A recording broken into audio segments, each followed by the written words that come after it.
E aí galera, como vocês estão? Primeira semana de 2020 e eu já quero trazer para vocês um vídeo para ensinar uma técnica muito prática que, se você aplicar ela pela próxima semana, digamos a próxima semana aqui de janeiro, você vai ter os resultados, os efeitos dessa técnica pelos próximos 6 meses.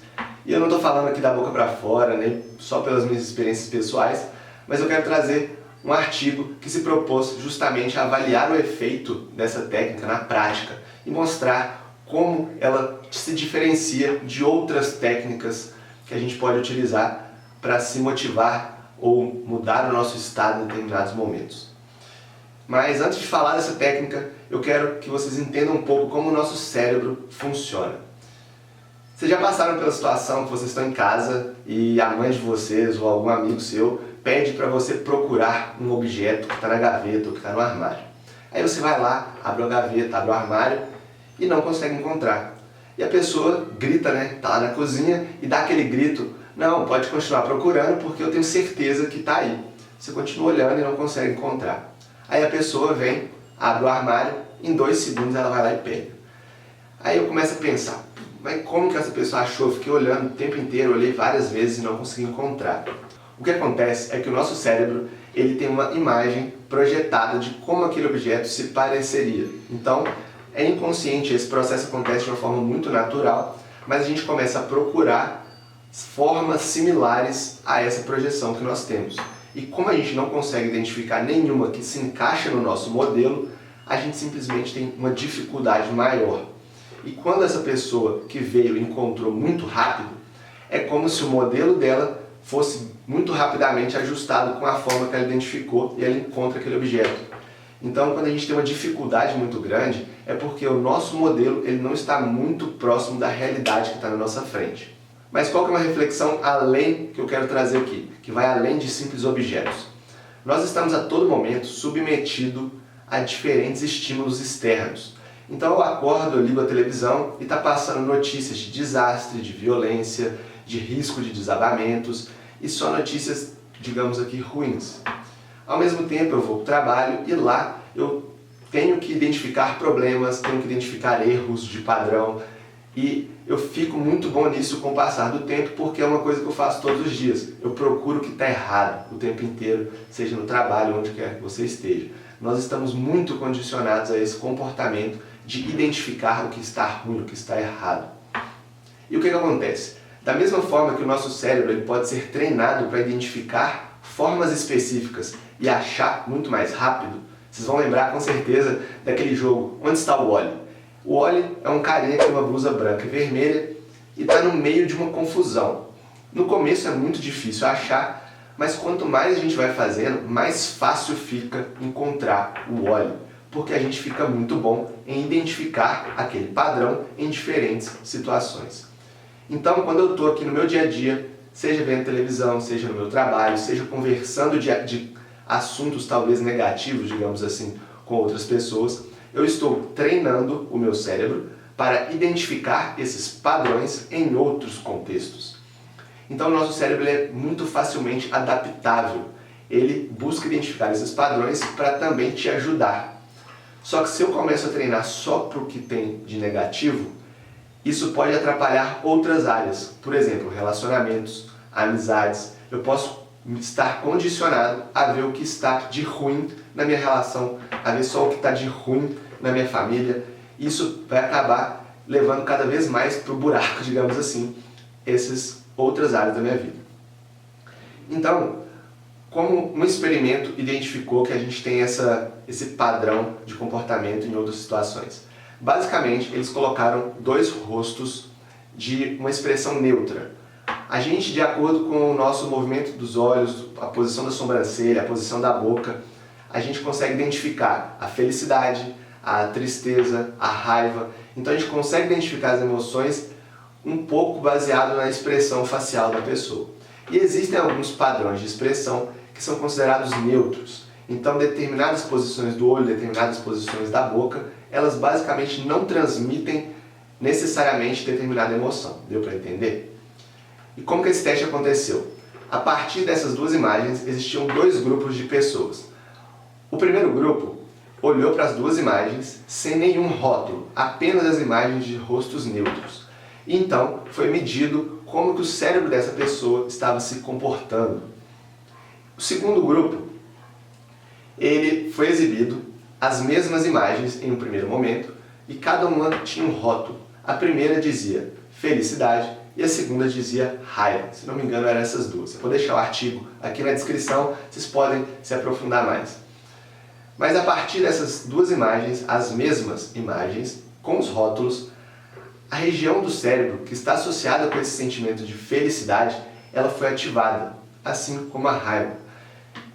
E basicamente, em um segundo momento, as mesmas imagens foram mostradas para esse grupo sem os rótulos. E as pessoas apresentaram os mesmos estímulos ao ver a imagem que antes tinha escrito felicidade. E o primeiro grupo, que foi apresentado as imagens sem rótulo, no segundo momento não exibiram variações nenhuma de sentimentos específicos associados. Ou seja, a partir de uma programação que foi condicionada naquele padrão, o meu cérebro aprendeu que aquela forma significava felicidade. E ele replicou isso em um segundo momento, em um contexto totalmente diferente, em um momento diferente, e deu a mesma resposta para o meu cérebro. Então esse experimento mostrou que nós basicamente experienciamos a realidade diferente de outras pessoas, muito baseado no que nós esperamos daquela realidade. Então se eu espero que aquela imagem signifique felicidade, eu vou ver a imagem, vou experienciar como se fosse a felicidade. E outra pessoa que não tem esse programa na mente, ela vai ver a mesma imagem e não vai ter essa emoção associada. Então perceba que muito do que nós vivemos no nosso dia se baseia nas nossas expectativas ou nos nossos modelos internos. Então a pergunta que fica é, como que eu consigo então mudar desse padrão negativo para um padrão positivo, que vai me ajudar a realmente atingir meus objetivos, a ter mais energia e a ver mais possibilidades, porque todo mundo sabe que quem é muito negativo, aquela pessoa que está sempre para baixo, ela não vê muita possibilidade, ela não vê muitas oportunidades. Ela está sempre focada no que vai dar errado, que isso daí é melhor deixar para lá. Então, quando a gente começa a condicionar o nosso cérebro para ver o positivo, a gente consegue ter muito mais resultado. Então, essa técnica que eu comecei há mais de 4 anos, com certeza, ela é baseada em um exercício que eu anoto na minha agenda. É um exercício de anotar os 3 pontos que eu agradeço naquele dia. É um exercício de gratidão. Esse exercício ele pode ser muito simples. Você pode agradecer por estar respirando, por estar conseguindo ver, por estar conseguindo andar. Eu lembro que eu já anotei estar conseguindo andar como um desses pontos de gratidão, porque eu fiquei muitos meses com a perna imobilizada e eu não conseguia andar. Então realmente eu dei valor para isso. E aqui eu deixei no canto são algumas das agendas que eu tive nesses mais de 4 anos. Eu tenho agendas para cada momento da minha vida específico e para mostrar como é simples esse exercício, eu até deixei aqui marcado. Esse aqui foi no dia 26 de janeiro de 2019. Foi até coincidentemente no mesmo mês. Eu agradeci por ter tido uma reunião de família que aconteceu no dia. Eu agradeci por ter um jantar com meus pais e por ter tido contato com um velho amigo. Aqui eu estou tendo um pouco de dificuldade para lembrar porque está tudo em inglês. Foi uma época que eu estava fazendo diário para treinar inglês. Mas basicamente, todos os meus dias eu tento refletir o que teve de bom. E quando a gente faz isso todos os dias, a gente está treinando o nosso cérebro para identificar padrões positivos. Então, se passa cada dia e eu consigo refletir sobre quais foram os potenciais pontos positivos, eu consigo, no longo prazo, fazer com que isso se torne muito mais natural. Faz sentido?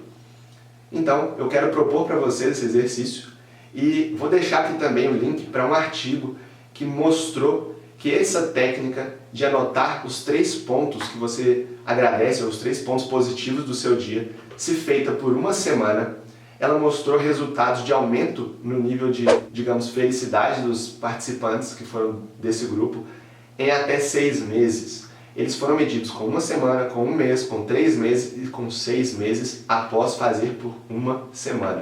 E os resultados mostraram que no longo prazo os efeitos só aumentaram. Enquanto outras técnicas que estão no estudo, que vocês podem ver, elas tiveram resultado imediato, mas depois o resultado foi decrescendo. Então, busquem esse artigo, leiam mais no detalhe. A única observação é que ele está em inglês, então eu sugiro que vocês baixem o artigo. Quem tiver dificuldade, coloca no tradutor e dá uma pesquisada, dá uma olhada, que vai ser muito esclarecedor como uma simples técnica executada por uma semana tem o poder de mudar o nosso nível de felicidade no longo prazo e diminuir os sintomas de depressão também nesse longo prazo. Essa era a técnica que eu queria trazer para vocês nessa primeira semana. Então, se você realmente gostou desse vídeo, se ele fez sentido para você, se você acredita que ele te ajudou ou que vai te ajudar, manda para um amigo, compartilha. E daqui pra frente vão ter vídeos semanais aqui no canal. Vocês podem me mandar sugestão de temas, sugestões de livros para serem tratados aqui. E até semana que vem, pessoal. Muito bom início de ano para todo mundo. Grande abraço.